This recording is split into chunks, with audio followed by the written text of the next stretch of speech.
Very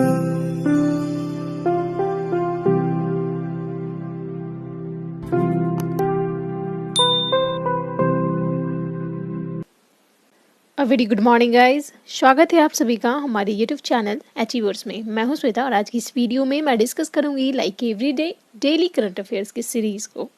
okay, so today is 14th of May, आज 14 मई है और आज के जो भी इम्पॉर्टेंट करंट अफेयर्स हैं यहाँ पे आपको देखने को मिलेंगे। ओके, तो आज के इस सीरीज में क्या क्या रहने वाले हैं टॉपिक देखिए। इंटरनेशनल न्यूज़ होगा, इसमें नेशनल न्यूज़ होगा, साइंस एंड टेक्नोलॉजी से रिलेटेड क्वेश्चंस देखने को मिलेंगे, इंपॉर्टेंट अपॉइंटमेंट आपको यहाँ पे देखने को मिलेंगे। ओके, सो बेसिकली ये सारे आज के इम्पॉर्टेंट आज के जो टॉपिक हो गए करंट से रिलेटेड। नाउ आगे बढ़ते हैं, देखते हैं सारे न्यूज़ को एक नज़र में जल्दी से। सबसे पहले इंटरनेशनल न्यूज़ क्या है देखिए। नासा ने एक्सिम एरोस्पेस स्टार्टअप के साथ अंतरिक्ष स्टेशन पर पहला निजी अंतरिक्ष यात्री मिशन शुरू करने के लिए साझेदारी की है। ओके, नेक्स्ट देखिए, संयुक्त राष्ट्र की रिपोर्ट के अनुसार 2027 तक भारत देश सबसे अधिक आबादी वाला देश बन जाएगा। ओके, नेक्स्ट बुखारेस्ट 9 यानी B9 नाटो अंतर्राष्ट्रीय ब्लॉक के 9 देशों का एक समूह है।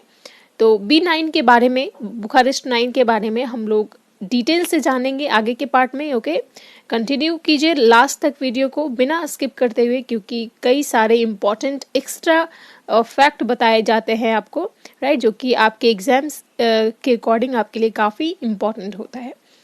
ओके, सो नेक्स्ट न्यूज़ है आपका, मेढक की गोलीपथ फ्रॉग प्रजाति दुनिया में आधिकारिक रूप से सबसे बड़ी है।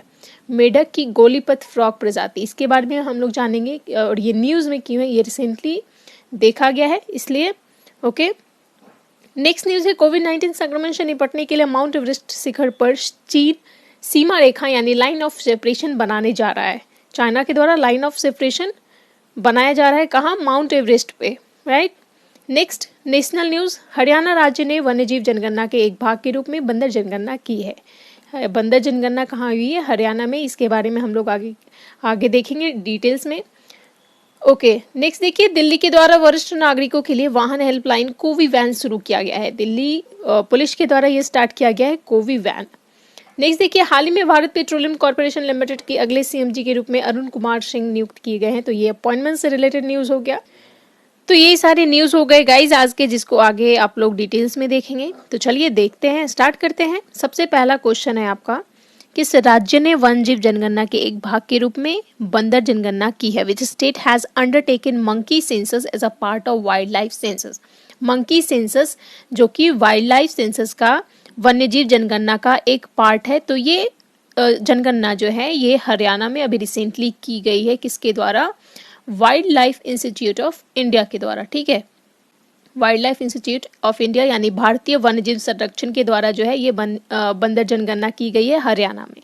हरियाणा में क्यों किया गया है देखिए, बेसिकली यहाँ पे इस राज्य में मानव बंदर के बीच जो है मानव बंदर संघर्ष बढ़ गया है, यानी वहाँ के लोगों के बीच जो है बंदरों की संख्या काफ़ी बढ़ गई है, लोगों की काफ़ी दिक्कतें आ रही हैं, वहाँ पे बंदरों का जो उत्पात है काफ़ी बढ़ गया है। तो इसलिए जो है ये जनगणना की गई है। एंड हरियाणा के मोस्टली अंबाला, गुड़गांव, निवानी, फरीदाबाद, यमुनानगर जैसे शहरों में जो है ये काफ़ी बढ़ गया है। तो इस वजह से जो है ये जनगणना अभी रिसेंटली ऑर्गेनाइज की गई है wild life institute of India के द्वारा। एंड ये जनगणना की अनूठी विशेषता ये है कि ध्यान दीजिएगा, ये इसमें wild life institute of India ने हरियाणा के स्थानीय लोगों को इसमें इन्वॉल्व किया है, यानी मंकी सेंसस के में भाग लेने के लिए यहाँ के हरियाणा के स्थानीय लोकल लोगों को इसमें इनवाइट किया है और इसमें पार्टिसिपेट कर रहे हैं लोग। एंड इम्पॉर्टेंट पॉइंट क्या है, पहली बार जो है ये जनगणना में वाइल्ड लाइफ, हमें लिख देती हूँ, wild life census Haryana application, ठीक है। इस जनगणना में पहली बार वाइल्ड लाइफ सेंसस हरियाणा नामक एक मोबाइल ऐप का यूज किया गया है, ठीक है। और ये एप्लीकेशन को डिजाइन किसके द्वारा किया गया है, wild life institute of India के द्वारा। तो जैसा कि मैं बताई, इस सेंसस में हरियाणा के लोग भी इसमें पार्टिसिपेट कर रहे हैं, लोगों को भी इनवाइट किया गया है पार्टिसिपेट करने के लिए। तो डेटा के अकॉर्डिंग 3 दिनों में 600 लोगों ने करीब 6,000 बंदरों को देखा है। तो ये जो डेटा है लोग जो सर्वे करते हैं, जैसे बंदरों का संख्या हो गया, उनकी गिनती हो गई, आकार हो गया, लिंग, ये सब जो डेटा है ये इस ऐप पे दर्ज की जाती है। Wild life census Haryana app पे दर्ज किया जाता है। तो इस तरीके से जो है यहाँ पे हरियाणा में ये मंकी सेंसस ऑर्गेनाइज किया जा रहा है। ओके, याद रखिएगा ये सारे point. Now wild life institute of India की बात करें, wild life institute of India, तो इसकी स्थापना जो है, इस्टेब्लिशमेंट इसकी की गई थी 1982 में। ठीक है, 1982 में इसकी स्थापना की गई थी और ये ministry of environment, forest and climate change के तहत संचालित किया जाता है। Ministry of environment, forest and climate change, right. तो ये मिनिस्ट्री जो है, ये मंत्रालय के हेड कौन है अभी? प्रकाश जावड़ेकर, राइट। तो याद रखिएगा। नाउ आगे बढ़ते हैं। अच्छा, हरियाणा के सीएम कौन है? मनोहर लाल खट्टर। ठीक है, नेक्स्ट देखिए, एक्स्ट्रा मसाला क्वेश्चन पे आते हैं। निम्न में से किस राज्य सरकार ने लॉकडाउन में फंसे गरीबी रेखा से नीचे यानी बीपीएल परिवारों की मदद के लिए उन्हें 5-5 हजार रुपए की आर्थिक सहायता देने का फैसला किया है? तो ये रिसेंटली हम लोगों ने कल ही पढ़ा था, ये हरियाणा गवर्नमेंट के द्वारा किया गया है। ओके, नेक्स्ट है, हाल ही में किस राज्य सरकार ने निजी क्षेत्र की नौकरियों में 75% राज्य के युवाओं के लिए आरक्षण को मंजूरी प्रदान कर दी है? ये भी हरियाणा गवर्नमेंट के द्वारा किया गया। वहाँ के लोकल यूथ को, वहाँ के लोगों को निजी क्षेत्र की यानी प्राइवेट जॉब में 75% रिजर्वेशन की मंजूरी दिया गया है। नेक्स्ट देखिए क्या है, हाल ही में किस राज्य सरकार ने सर्वोच्च न्यायालय से अपील की है कि उसे कोविड-19 महामारी से कमजोर हो चुकी अपनी अर्थव्यवस्था को पुनः सुदृढ़ करने के लिए अरावली हिल्स में उत्खनन करने की अनुमति दी जाए? ओके, सो ये अपील जो है, ऐसा अपील किसके द्वारा किया गया था? हरियाणा गवर्नमेंट के द्वारा। ओके, ध्यान रखिएगा।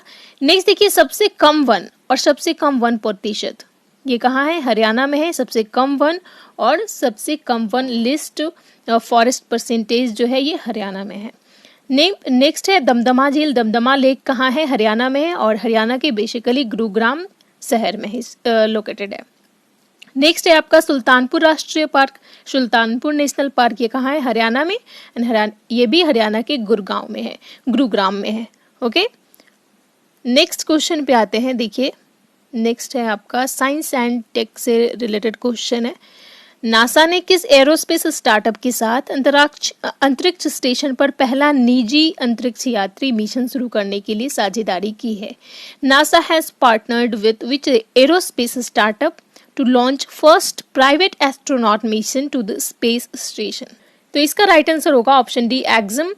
नासा जो है ये एरोस्पेस स्टार्टअप एक्सम के साथ, ठीक है, एक्सम के साथ जो है ये फर्स्ट प्राइवेट एस्ट्रोनॉट मिशन यानी पहला निजी क्षेत्र यात्री मिशन शुरू करने के लिए ये साझेदारी की है। ठीक है, अंतरिक्ष स्टेशन में, स्पेस स्टेशन में पहला निजी अंतरिक्ष यात्री मिशन शुरू करने के लिए साझेदारी की है नासा ने। किसके साथ? एरो स्टार्टअप एक्सम के साथ।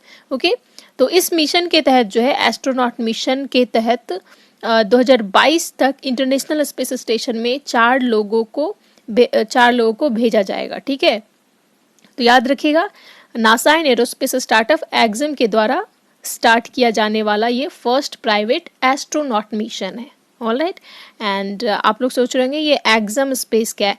ये एक्सम स्पेस जो है ये अमेरिका की निजी रूप से वित्त पोषित यानी प्राइवेटली फंडेड ये स्पेस इंफ्रास्ट्रक्चर डेवलपर है। ठीक है, स्पेस इंफ्रास्ट्रक्चर डेवलपर है अमेरिका की। और इसका हेडक्वार्टर कहाँ है? इसका हेडक्वार्टर है आपका ह्यूस्टन में। ठीक है, टेक्सास के ह्यूस्टन में इसका हेडक्वार्टर है। एंड नासा की बात करें तो आपको पता होगा इसका फुल फॉर्म क्या है? National aeronautics and space administration, right. And इसका हेडक्वार्टर वाशिंगटन डीसी में है। नेक्स्ट आगे बढ़ते हैं नेक्स्ट क्वेश्चन पे। नासा के अंतरिक्ष यान पार्कर सोलर प्रोब ने किस ग्रह से एक प्राकृतिक रेडियो सिग्नल की खोज की है? ओके, तो ये रिसेंट के क्वेश्चन है। अभी नासा के द्वारा जो है, नासा के अंतरिक्ष यान जो है स्पेसक्राफ्ट पार्कर सोलर प्रोब, ये अभी रिसेंटली वेनस यानी शुक्र ग्रह, ठीक है, वेनस प्लैनेट से एक प्राकृतिक रेडियो सिग्नल की खोज की थी। ठीक है, नेचुरल रेडियो सिग्नल जो है रिकॉर्ड किया गया था वेनस का। ओके, तो इसके बारे में मैं डिटेल्स में भी बताई थी आपको करंट सीरीज में। नेक्स्ट देखिए, अंतरिक्ष यात्रियों को अंतरिक्ष में भेजने वाली पहली निजी अंतरिक्ष कंपनी कौन सी है? अंतरिक्ष यात्रियों को स्पेस में भेजने वाली फर्स्ट प्राइवेट स्पेस कंपनी कौन सी है? That is SpaceX. ठीक है, स्पेसएक्स ये भी अमेरिका की एरोस्पेस मैन्युफैक्चरर कंपनी है, लाइक एग्जम भी अमेरिका की कंपनी है, उसी तरीके से स्पेसएक्स भी अमेरिकन कंपनी है और इसका हेडक्वार्टर कैलिफोर्निया के हॉथॉर्न में है। ठीक है, एंड इसके फाउंडर है एलोन मस्क। ओके, याद रखिएगा। नेक्स्ट क्वेश्चन पे आते हैं, देखिए क्या है, किन दो संगठनों के शोधकर्ताओं ने चंद्रमा की सतह पर ईंटें बनाने की प्रक्रिया विकसित की है? यानी लूनर स्पेस पे ईंटें बनाने की प्रक्रिया यानी ब्रिक्स लाइक स्ट्रक्चर को डेवलप किया है। ये किया गया है IISc एंड इसरो के द्वारा, Indian institute of science and ISRO के द्वारा जो है ये की गई है, याद रखिएगा। नेक्स्ट देखिए, किस अंतरिक्ष एजेंसी ने चंद्रमा की सतह पर पानी की उपस्थिति की पुष्टि की है? ओके, सो लूनर स्पेस पे पानी का वाटर के प्रेजेंस की पुष्टि की गई है, ये भी नासा के द्वारा। ओके, सो ये सारे question science and texture related important question थे, याद रखिएगा। आगे बढ़ते हैं, नेक्स्ट क्वेश्चन देखिए क्या है आपका, संयुक्त राष्ट्र की रिपोर्ट के अनुसार 2027 तक कौन सा देश सबसे अधिक आबादी वाला देश बन जाएगा? Which nation will become the most populated country by 2027 as per UN report? तो इसका राइट आंसर क्या होगा? भारत। इंडिया जो है, इंडिया का आबादी जो है ये 2027 तक, ये UN के रिपोर्ट के द्वारा UN रिपोर्ट जो है अभी रिसेंटली जारी किया गया है, उसके अकॉर्डिंग ये डेटा प्रेजेंट किया गया है कि भारत का जो पॉपुलेशन है बाय 2027 यानी 2027 तक जो है सबसे अधिक हो जाएगा, पूरी दुनिया में सबसे अधिक आबादी वाला देश बन जाएगा इंडिया। ओके, इस डिकेड के लास्ट तक। ठीक है, आगे बढ़ते हैं और यहाँ पे देखिए सेंसस से इंपॉर्टेंट क्वेश्चंस आपको देखने को मिलेंगे, स्किप मत कीजिएगा, ध्यान दीजिएगा। यहाँ पे क्वेश्चन क्या है, सबसे पहले अभी रिसेंट के क्वेश्चन है ये, चीन की जनसंख्या पिछले एक दशक में 72 मिलियन बढ़कर कितनी हो गई है? 72 मिलियन बढ़कर के 14.11 अरब हो गई है। ठीक है, चाइना का पॉपुलेशन जो है पिछले एक दशक में 72 मिलियन से बढ़कर के 14.11 अरब हो गया है, राइट। नेक्स्ट देखिए, 2011 की जनगणना भारत को कौन सी जनगणना है? 2011 का जो सेंसस है भारत की कौन सी जनगणना है, यानी किस नंबर का है ये? एडिशन पूछ रहा है। ठीक है, तो ध्यान दीजिएगा, ये 15th है। ठीक है, 15वां जनगणना है। 2011 का जो जनगणना हुआ था, लास्ट जनगणना 15th एडिशन का हुआ था। ठीक है, एंड आफ्टर इंडिपेंडेंस यानी आज़ादी के बाद की बात करें तो ये 7th है। ओके, एंड ओवरऑल 15th है। नेक्स्ट देखिए, 2011 की जनगणना का नारा क्या दिया गया था? 2011 की जनगणना 2011 सेंसस जो है, इसका स्लोगन क्या दिया गया था? Our census our future, right. Our census our future यानी हमारा जनगणना हमारा भविष्य, ये इस नारा दिया गया था 2011 जनगणना में। नेक्स्ट देखिए, 2011 की जनगणना के अनुसार भारत में विश्व की जनसंख्या का कितना प्रतिशत है, राइट।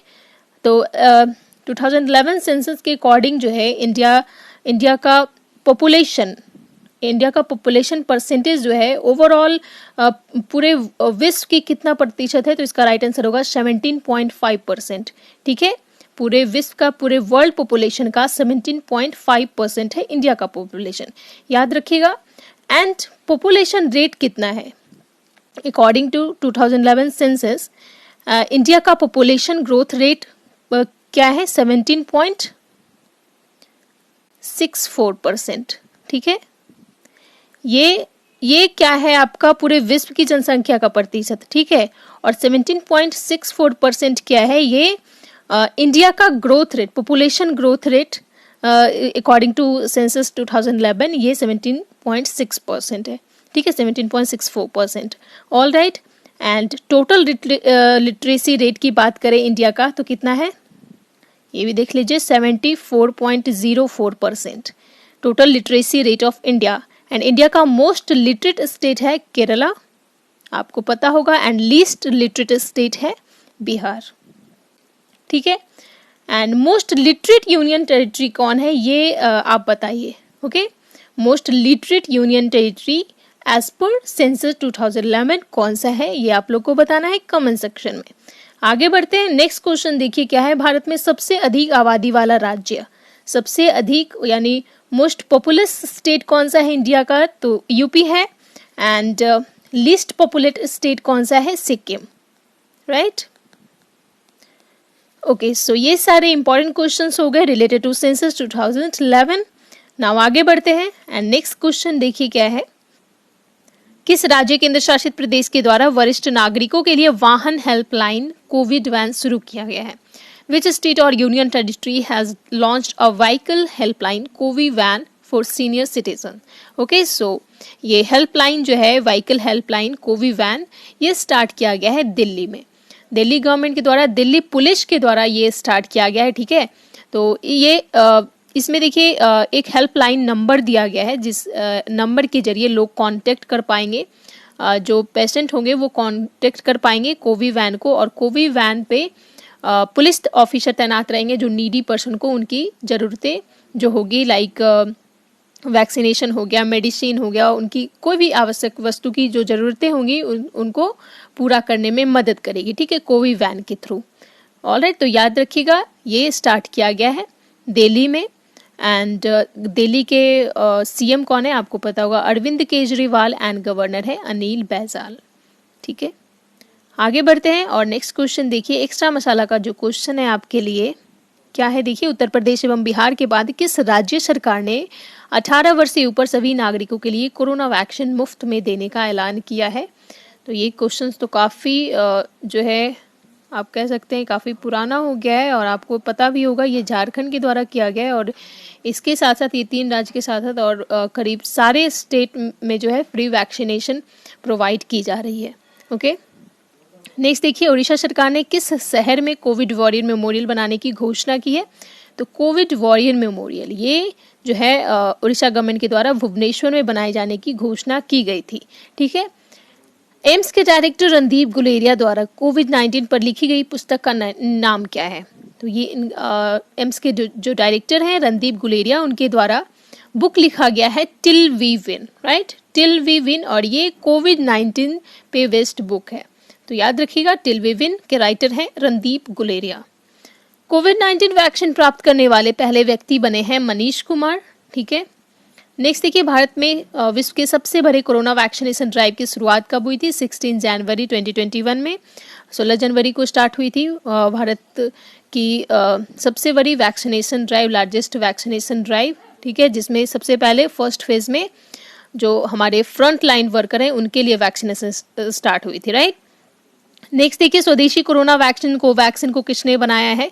तो ये जो है ये भारत बायोटेक के द्वारा डेवलप किया गया है आईसीएमआर के सहयोग से, ठीक है। तो आईसीएमआर एंड भारत बायोटेक। आगे बढ़ते हैं, नेक्स्ट देखिए क्या क्वेश्चन है। हाल ही में भारत पेट्रोलियम कॉर्पोरेशन लिमिटेड के अगले सीएमडी के रूप में किसे नियुक्त किया गया? Who was recently appointed as the next CMD of Bharat petroleum corporation limited? Okay, so Bharat petroleum corporation limited के नए सीएमडी यानी chairman cum managing director, right, chairman cum managing director, यानी चेयरमैन के साथ ये मैनेजिंग डायरेक्टर भी अपॉइंट किए गए हैं। तो बीपीसीएल यानी भारत पेट्रोलियम कॉर्पोरेशन लिमिटेड के chairman and managing director appoint किए गए हैं अरुण कुमार सिंह। ओके, याद रखिएगा अरुण कुमार सिंह बीपीसीएल के चेयरमैन एंड मैनेजिंग डायरेक्टर के रूप में अपॉइंट किए गए हैं। एंड बीपीसीएल की बात करें तो ये जो है ऑयल कंपनी है और इसका हेडक्वार्टर मुंबई में है, और ये जो है इंडिया की दूसरी सबसे बड़ी डाउनस्ट्रीम ऑयल कंपनी है, ठीक है। और ये company ministry of petroleum and natural gas के अंडर आती है, और अभी इस मंत्रालय के हेड कौन है? धर्मेंद्र प्रधान, राइट। तो ये सारे पॉइंट ध्यान दीजिएगा। आगे बढ़ते हैं और नेक्स्ट देखिए अपॉइंटमेंट से रिलेटेड जो रिसेंट के क्वेश्चन है, जल्दी से रिवीजन करते हैं एक बार, ध्यान दीजिएगा। तमिलनाडु राज्य के नए महाधिवक्ता के रूप में किसे नियुक्त किया गया है? नए महाधिवक्ता यानी एडवोकेट जनरल के रूप में तमिलनाडु के आर सन्मुख सुंदरम की अपॉइंटमेंट की गई है, ठीक है। नेक्स्ट देखिए, हिंदुस्तान यूनिलीवर लिमिटेड ने किसे कार्यकारी निदेशक नियुक्त किया गया है? हिंदुस्तान यूनिलीवर लिमिटेड के कार्यकारी निदेशक के रूप में श्रीनंदन सुंदरम की नियुक्ति की गई है। नेक्स्ट है, हाल ही में नए मुख्य चुनाव आयुक्त के रूप में किसे नियुक्त किया गया है? सुशील चंद्रा की नियुक्ति हुई है as a new chief election commissioner of India, right. Next देखिए, लघु उद्योग विकास बैंक यानी सिडमी के नए chairman and managing director Shiva Subramaniam को बनाया गया है। तो ये सारे रिसेंट के अपॉइंटमेंट हो गए, आई थिंक आपको याद होंगे, ओके, क्योंकि अगर आप लोग फॉलो सीरियसली करते हो तो ऑब्वियस सी बात है आपको याद होना चाहिए। ओके, नेक्स्ट क्वेश्चन देखिए, मेढक की कौन सी प्रजाति दुनिया में आधिकारिक रूप से सबसे बड़ी है? Which species of frog is officially the largest in the world? Okay, so Goliath frog जो है ये फ्रॉग की सबसे बड़ी प्रजाति है। ऑफिशियली ये वर्ल्ड की सबसे लार्जेस्ट प्रजाति है फ्रॉग की, ठीक है, गोलियत फ्रॉग। तो अभी रिसेंटली जो है ये सोलोमन आइलैंड में देखा गया है, इसलिए न्यूज़ में है, तो आपको जानना चाहिए इसके बारे में। तो गोलियत फ्रॉग ये सबसे बड़ा जीवित मेढक कहा जाता है, जिसकी लंबाई जो है टोटल 32 सेंटीमीटर तक होता है, ठीक है। इसकी हाइट जो है लंबाई 32 सेंटीमीटर होता है एंड इसका वेट करीब मैक्सिमम 3.25 केजी होता है, यानी 3.5 केजी के करीब मैक्सिमम इसका वेट होता है टोटल, ठीक है, जो एक छोटे नवजात शिशु के बराबर होता है, राइट।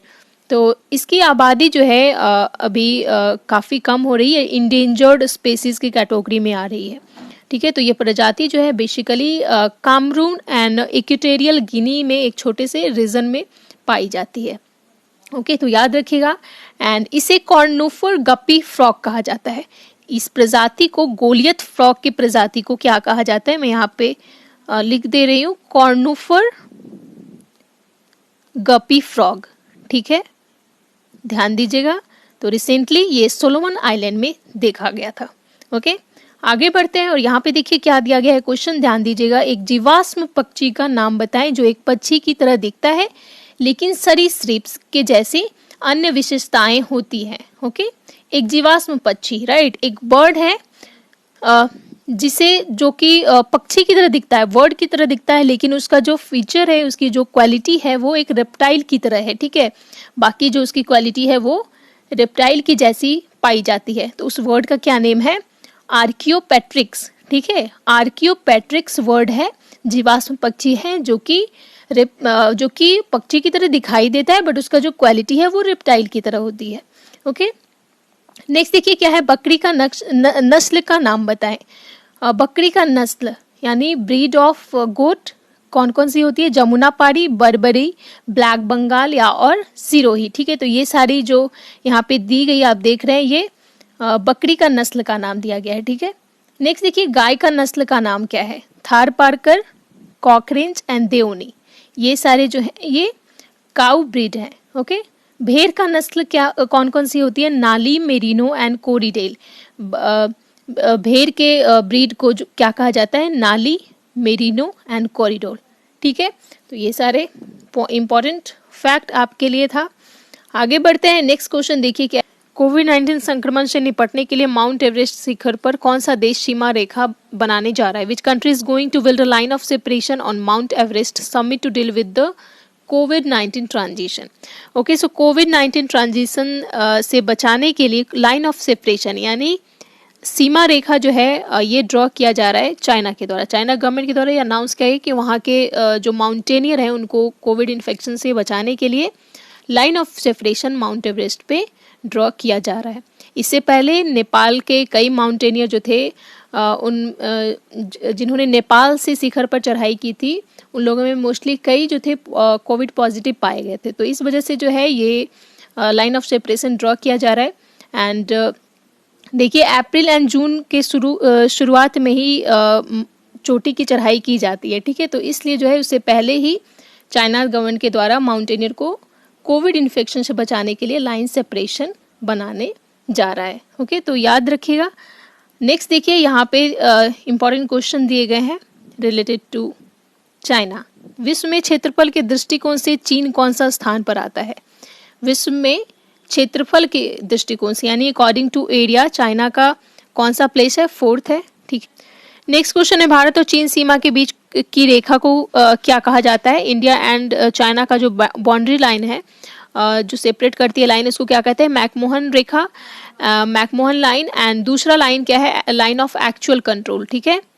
नेक्स्ट देखिए वाघा बॉर्डर किसके बीच मौजूद है? Wagah border India and Pakistan के बीच है।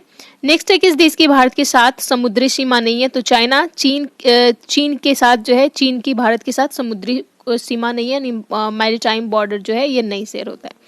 नेक्स्ट देखिए भारत चीन ने एक घातक युद्ध कब लड़ा था? भारत चीन ने एक घातक युद्ध कब लड़ा था? इंडिया एंड चाइना वार कब हुआ था? 1962 में, right. Okay, so next question पे आते हैं। नेक्स्ट देखिए क्या है? बुखारेस्ट 9 किस अंतरराष्ट्रीय ब्लॉक के 9 देशों का एक समूह है? Bucharest 9 B9 is a group of 9 countries in which international bloc. Okay, so इसका राइट आंसर होगा नाटो। नाटो के अंडर जो है ये एक ग्रुप ऑफ 9 यूरोपियन कंट्रीज का एक समूह है जो नाटो के अंदर जो है ये राजनीतिक परामर्श और सहयोग के लिए स्थापित किया गया है, ठीक है, B9 को। तो इसे क्या कहा जाता है? इसका नेम है बुखारेस्ट और इसे शॉर्ट में B9 नाम दिया गया है। रिसेंटली ये न्यूज़ में इसलिए है क्योंकि रिसेंटली अभी B9 समिट ऑर्गेनाइज किया गया था वर्चुअली, ठीक है, तो इसलिए न्यूज़ में है, तो ध्यान दीजिएगा B9। एंड नाटो की बात करें तो नाटो आपको पता होगा इसका full form north Atlantic treaty organisation, right. इसे नॉर्थ अटलांटिक अलायंस यानी उत्तरी अटलांटिक गठबंधन भी कहा जाता है। ये 30 यूरोपीय country and north American countries का बीच एक अंतर सरकारी सैन्य गठबंधन है, राइट। एंड ये ट्रीटी जो है यूरोपीय एंड नॉर्थ अमेरिका के बीच जो है 4 अप्रैल 1949 को साइन किया गया था नाटो, ठीक है। कौन कौन सी कंट्रीज के बीच में? 30 European country and north American country के बीच में, राइट। तो रिसेंटली ये B9 समिट जो है ये ऑर्गेनाइज किया गया था वर्चुअली फॉर्म में इसे ऑर्गेनाइज किया गया था और इसे अमेरिका के प्रेसिडेंट जो बाइडेन ने वर्चुअली एड्रेस भी किया था। तो याद रखिएगा ये सारे पॉइंट। आगे बढ़ते हैं और यहाँ पे देखिए, अच्छा देखिए ये जो मैं B9 की बात करी थी इसमें ग्रुप ऑफ 9 कंट्रीज है, देखिए यहाँ पे नेम भी दिया गया है। ये सारी यूरोपियन कंट्री हैं, बुल्गारिया, चेक Republic, Estonia, Hungary, Latvia, Lithuania, Poland, Romania and Slovakia. तो ये सारे जो हैं ये B9 के अंडर आती हैं, ठीक है, बुचारेस्ट 9। ओके, नेक्स्ट देखिए यहाँ पे इंटरनेशनल ऑर्गेनाइजेशन एंड इसके हेडक्वार्टर दिए गए हैं। जल्दी से रिवीजन करते हैं क्या है। देखिए United Nation development programme UNDP का हेडक्वार्टर है न्यूयॉर्क में। नेक्स्ट है UNEP, United Nation environment programme का हेडक्वार्टर कहाँ है? केन्या के नायरोबी में। नेक्स्ट है यूनाइटेड नेशंस चिल्ड्रंस फंड, इसका हेडक्वार्टर है न्यूयॉर्क सिटी में। एंड वर्ल्ड फूड प्रोग्राम का हेडक्वार्टर है रोम में, ठीक है, इटली के रोम में। नेक्स्ट देखिए नेक्स्ट हेडक्वार्टर है इंटरनेशनल लेबर ऑर्गेनाइजेशन ILO का हेडक्वार्टर कहाँ है? जेनेवा में। एंड नेक्स्ट है आपका इंटरनेशनल मॉनेटरी फंड IMF का हेडक्वार्टर वाशिंगटन DC में हो गया। ये सारे important organisation and its headquarter हो गए। आगे बढ़ते हैं, question of the last day, कल का क्वेश्चन क्या आपसे पूछा गया था, जल्दी से देखते हैं। हाल ही में किस राज्य में एक ऑनलाइन बाढ़ रिपोर्टिंग और सूचना प्रबंधन प्रणाली का शुभारंभ किया गया है? Which state has recently launched an online flood reporting and information management system. Okay, so इसका राइट आंसर होगा ऑप्शन सी, असम। असम के द्वारा जो है ऑनलाइन बाढ़ रिपोर्टिंग और सूचना प्रबंधन प्रणाली का शुभारंभ किया गया था। और इसका राइट आंसर देखिए रवि कुमार, आर्यन कुमार, निशु कुमार, रिया रेंजली, अग्रिता कुमारी एंड मनीष मित्तल के द्वारा दिया गया है। Okay, so well done guys.